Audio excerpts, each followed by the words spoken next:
Medasio, Safi na odi ye chia. Aha, I talk life. Yes, say life is simple, but it can be complicated. So why don't you join us to talk life? So that we will know and live well. Yebe hu niyema ne bia. Ebe ye ya kwan ye fra manemu. Asumdwe de bibie ne ho a esene no. It be here. Medasi. Ye waka from Ghana Limited. Electronic appliances and say higher grade, higher brand, papa. You should be TV, fridge, freezer, air conditioner, washing machine. And then I'm able to tell no papa 15 consecutive times and 15 years into so Europe. Yeah, the electronic appliances need to send yenia higher and no be a pay. Kafamuti, you'll be a Ghana pay be a bebo 050 00 00 105 and a 050 00 00 106. Mama found New Life Homeopathy. Dr. Market J, any team New Life for what? Wo power a bebawati. What's so check? A right place na young boy, you know. Coco Soshe. I bounce a way pa. Or be took a criminal what a chino when your nervous disorder. Or nerves no one bassam. Be pachow and when you said you ne pania semu. Over one pania in I said you nina. We ya homeopath. Won't a yard dear or turn at a chung. I'm not nasty out to yaw who know ye. A cofania robby benti call. Our mum wow. Dr. Makaje wadan Suman King Solomon Kumasata Suman so airport region so takwadi Ejiba School Junction 0244 09 3595 0244 09 3595 and 020 333 5439. Mami from Kosuzi about Center for Jesu or the CB men. Brapeni would just saw someone man and say what do so now watch more bread. Ebekwa mwado ho esibi men, sibi women, obakwa afihye na ote ya white be jejew ama wan kasa. Wanemu nye oniti bi se nye ohwam bi sa no a. Eye sibi women, ye de sibi sopia pedicure. Ona ho efefefa na de ate ahene me bi atum. Ona akro no.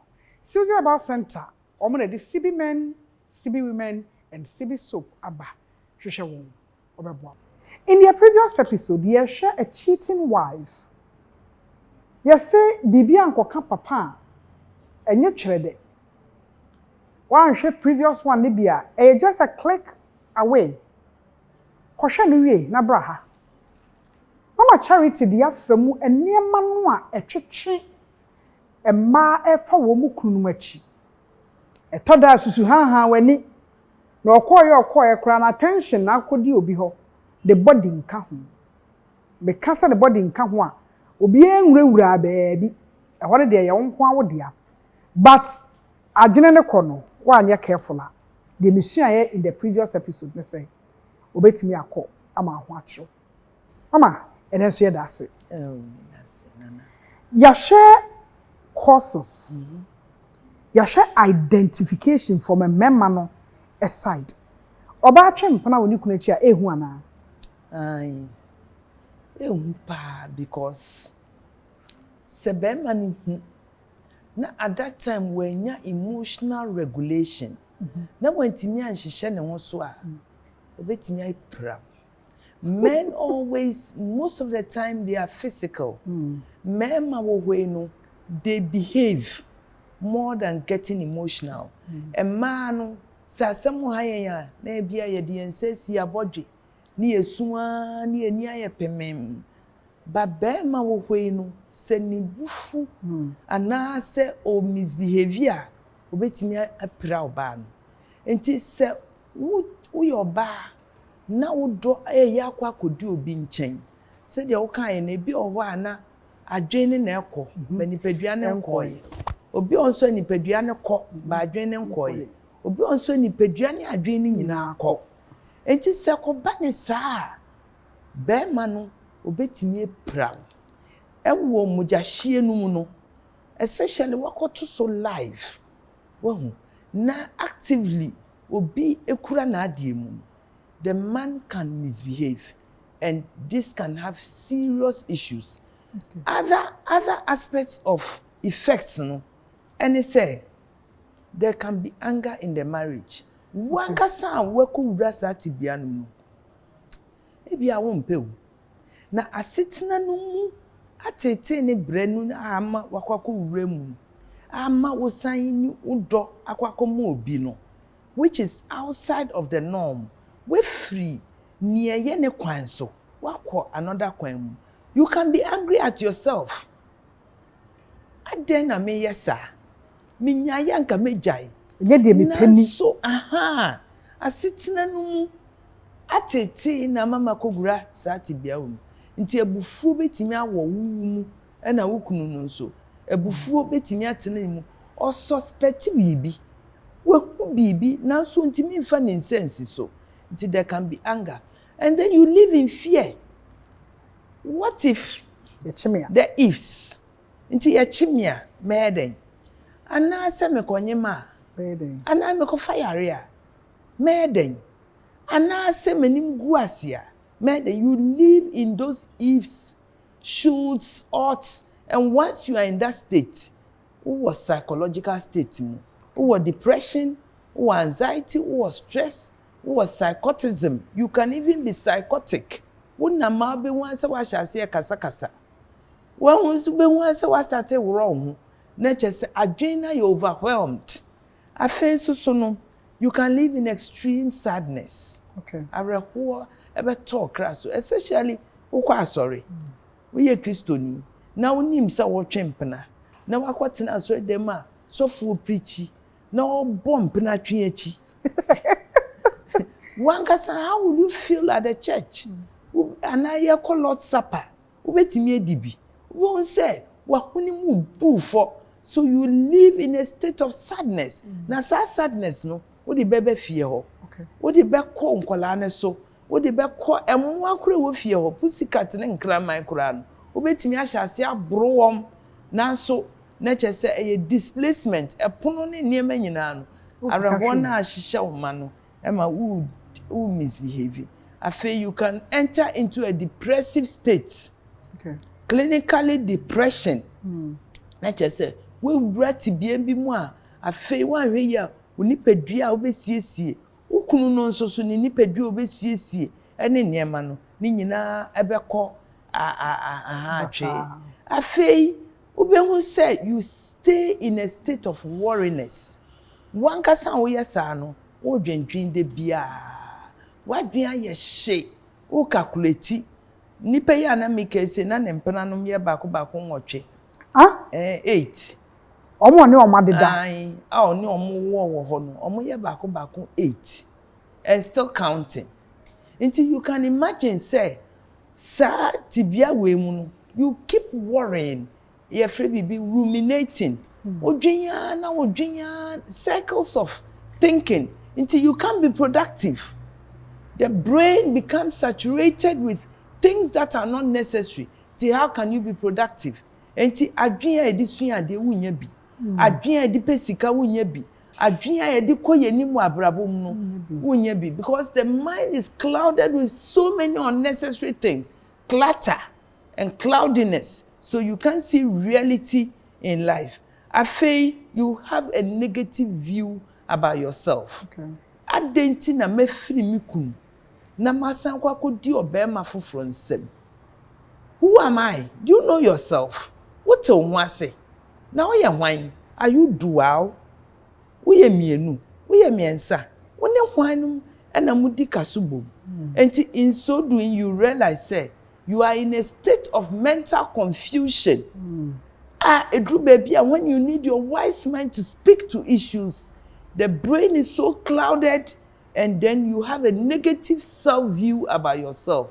That can lead you to other acts like self-mutilating. Ubetimi de sika enum ne niam twitwa wo ho anase wan hwe yi a enimguase ne ba you could do something deadly to yourself. This has to do with just the psychological bit. Yembra the physical bit. Physical bit you can end up with somatization. One way you fake. Because at a point in time, and planum too no eba miensa eba nti I was so petuka say hey me tie me ya so na aboa one way ya ye de sikan kura be kwa kan wo yemu a na unya operation afei asetena na wo mu no ubehu se wuntimi na woni oyi ukunu da wa wuntimi na krepra kope no asore tempa so adan wo dwen sanse wo twempna na se wanna nto aso a ubenya akoma yare ubenya ti yare enti afei wuntimi na afei na wo fom na wo ye tantantan afei wadidie kura na aye basa esanse wo ye niema binum a ema wa appetite ekọ afei wanhwe ya ubenya stomach problems wanhwe ye nsusu a afei ampaso agro libido a yedi jimpaso agro ne ho sane ye no ni nyina beti akọ etekọ a wunya atenka no kurampo no enye papanti no you start realizing say ubenya psychological issue and afei nsusu no ubetimi aye frigid afei wuni be machia na ase wukunu enije nim wa hu nyina aye dedenden and even po ehunu ebetimi ama wanya bibi a friend of vaginismus will be thrown into spasms. It is wukunu ne ba wonchen ayemhyihyenti wase bapopo ebetimi apopo a ma wanhwe yi a wase no betimi akyiri wukunu no bema eno ene e friend so ne oba na eda na aide ni bema na aide akokam because of the spasms the fear no ebetimi ama wukunu betimi experience sa afensu no wo wa na e say e bechew asa obi di wachi hono na menti asem emema kompratwe easily mama emema yi wonimpa na yiri no odna sifie osima gede mu abonten confidently are they superhuman? No, but there are so many things that speak to this. You're biologically, men emotions are mostly flat. Okay. But my emotional states can be very high. And tina bema wo way. So when sisi ye wo fear, obetimi nani betimi akwakoshe oba afoforo so. Because they are moved by sight and we are moved by talk. Once you speak good language to a woman, you buy her heart.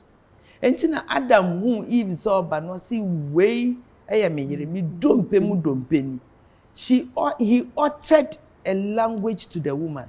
But men are moved by vision, sight. Enti men ma wo hwenu because they are moved by sight. Or baby onena mo ane wan efe kakra bi ese ne yire can easily touch the man's heart.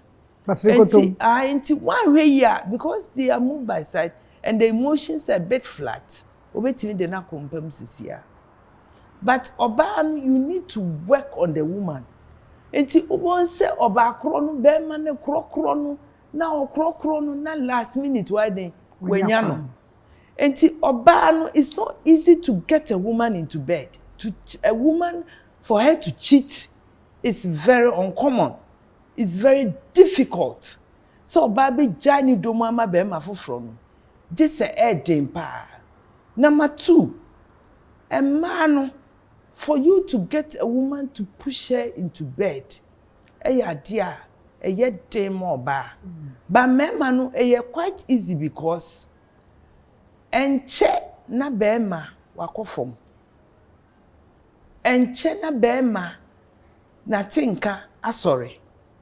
Obi okra mpo a otu kwan kura na so ofro bepo no sane a bema ne mutimi sane. But oba wo hoi ansa na oba beg hiti orgasm process oba be fem in love making you don't easily get a woman for that.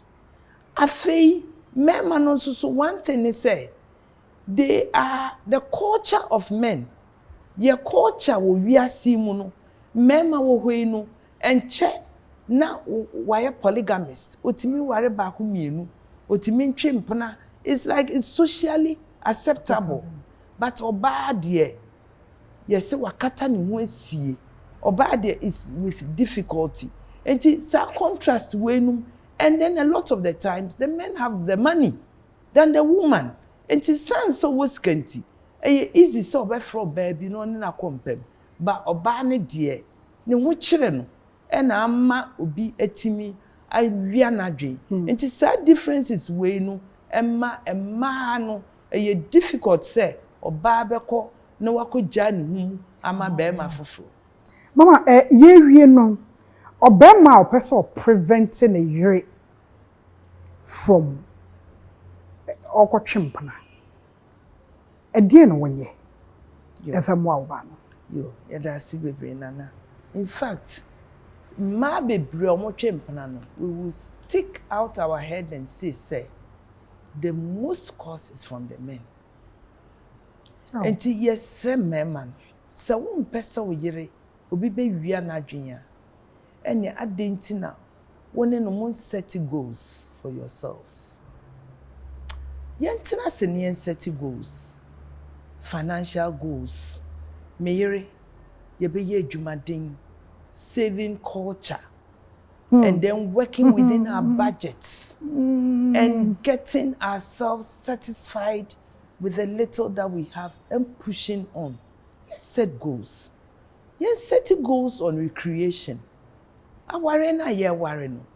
E wo mu amedu be tu kwan. Me yere e bia ye nko akirichi me nko ye village. Ye nko di kwa nsusua. Ne ye ntwi kontomre bi. Ye no abesie bi. Na ye nidi mom. And yet is sophisticated. Name how simple and understandable we are. Let's set goals for our marriage. Na yen kwotena se ni eni odo. Na meyere me no yen tupilolo. Na yen muampe. Na yen ni asa. Na yen mayakuma ento yeyem. Ye pese mema no mo set those goals for your wives and for ourselves. Na afenso yes set hypothesis. Say your hypothesis ne say afinkwa awieye no enema we ni niema we ye nsabeka ye be hwese ye mma no ye be piepia won ama wako school ama yatena se ama won ehu omu wiase na yaboa won. That is something about the life. Afinso so no ye be se wo accept o yere se de otibia dono wonim se de otina wo ware ade na untimi no sie no nafa se de onwa ye fe ya wo de wig yesi utif so fefefe watade onwa ye fe se nyame aye wadom na wo means na ade ntina unsiesie wo yere na wonfa na wonhye na tade unsiesie no ti se de onam kwan ho no na wonfa wade ntimpacho siesie wo yere afenso so oyire love language winim oyire love language senka oyire time and attention woni ntina seni eni nkomo the last time I know yiri di nkomo da bayi na nka woni ni di nkomo na nka wonse ni nam na so achi na wosiesie ni tiri ho na wo de wonsa ne nam ne ho na wo krokro no wa mode wasesa ne nan agu sere so nanka wo mudi nkomo na wo bubu ne mo rema no wo ba emanyi to de bi kura adware oyere fa no ko adware ko dware no na ne toman wo sesama no na to de bi kura mpo a wotimi hye ne panties na chese wa ma oyere ayete se ohema wo wakumem watiti aduane ahye nano afenso mema mpa kenkan enti nka wo kenkan sua ade mpa so agurei wa yire ho sua press ups na wa ye workout kakra a build muscles na watimi ewurewura enti na afro mi wura no ewurewura himfie ho wonim se ma ye orgasms nko abako nwotwe 8 orgasms for women. Wow. Now so woman ne ba ko awie clitoral orgasms, vaginal orgasms, yewo orgasms ahoro bebre ntokro ahoro be nwotwe na wo ma ho ni nyina wo se otimi assess na wo ma udi oyire ho agora wo ma ne tinka ma ne dru another level of life mani nwura another heaven na mum de bia one way de bia na wahwe soro de bia no ano no ne wawie papa uni time kura wo ye romantic umore yi afufu ni banku na hyehyem ntimi nyiyi umore mu emma unye neat entwi wo se pese onom no fo wo be se wo di oba no ebe wo nsusu edware ekura yedin. We need to improve on ourselves as men. Smell good by your wife and treat her like somebody. I feel so no. Yes, say begin to link yourself to your past. Share ebi ho no ma o past. What na obi nche me bro. Ye di nchensi ahwehwe utirim. Now this our perception about ware. So you see your wife as your past. No. Now you are into a new era called a husband. And husbandry goes with responsibilities. Enti ye pacho, don't let your past come in. Attachment styles are firm. Now this is your wife. I was say ubunu. Now respecting. Nema u history. Emma wa brabum. Na baba be wiaw. Ono yiri enu aduane mom. Ono yiri nu aduane a na wa baba wakoso ni sisi echi. Nu wanunu no kakra. Afe woni nu mom eni nkomo. Nanya adagye efama no. Se yesa nema we nyina na afi akonhomabo no mpacho. Be ma wo ma chop money. Aden. Yi akonhoma sika. Support fie. Ye responsible. Na ma efie je nyina endum. Afi munjai criticisms. Oba na de obeye bia anya ofe. De bia ubu nanimtia. Wo kananim, on respect no. Wo fo buo ni die bia mana. Oyire no obetimi akọ twe empena foforo.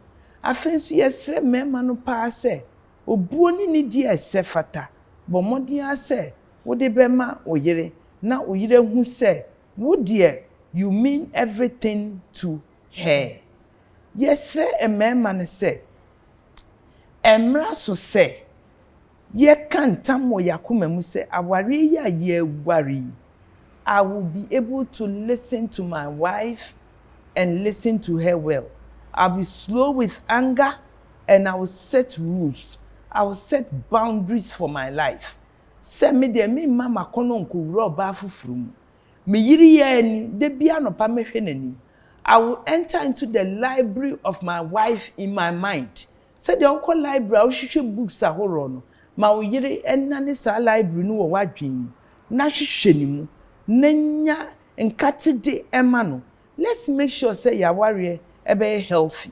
Let's make sure say your warrior enye defense mechanisms bia me de gu akwan mu na maye fake to my wife. Name I'll be real to my wife. I will understand my wife and I will use all the love languages that I need for my wife. So conflict ba munya quality time and solve the conflicts. Asembe na aba yentiminka.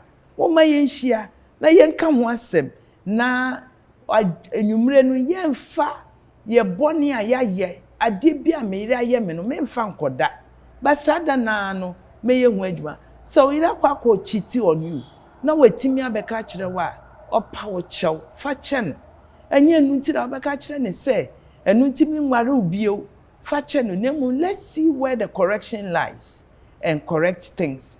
Yes, let's say yen bomodeni enye acts of services tonie macha wo yire na krokro wo yire afen so ye paucho bomodeni ase we be use I language when there is conflict na afen so write down appreciations of your wife eya trotro na fa to ni pillow ase emra okwakoda opeja pillow no so secretary won say yeah you are everything to me. You are the sugar in my cocoa. You are the butter in my bread. I love you to death for them. You are everything to me. Let's use beautiful languages for our wives. Let's cherish our wives. In so doing, our wives will be appreciative to us. Omo be doyen na fei. Your attitude ni ade nyina be kire say ye responsible men and responsible women. Moma yen tena e wodomu na nyame enu nyam emra ya wari. Mama cha ye dase Enya seda. Oka de na kire wo fa ye ma wo. Wo fa wa wasem. Wo fa ye fa ho. Wo de wati we nyina wo fa bia. Ye problem kese se before. Eye mema ego. The same bibi ni dra brochira osesa. or dance to the tune wo be the change that you want. Yeah, that's it. Kwasha is natural mineral water. It's your menom. The days home the talk like free bro. The days classic shamata, the rush hair city ABT. Young beauty parlor treatment him near the talk life bro. And there, me mama, before 2-4. My dear Mama Charity. And a free Delight Counseling Institute. And it Delight Counselors. Abibyo kumwa. Obaye ebe chere ya die. Medase. Mama, medase biom. Ye ni asida. Ele esne say maye a full lecture. And I'm grateful. You're welcome, dear. Hey, Talk Live. If you want to be empowered, be here. Follow us for more. Kafam Ghana Limited, New Life Homeopathy, Susie About Center, the CB Men, CB Women, CB Soup. It's near to baby. Yeah, that's it. Yeah, share you. For now, bye bye.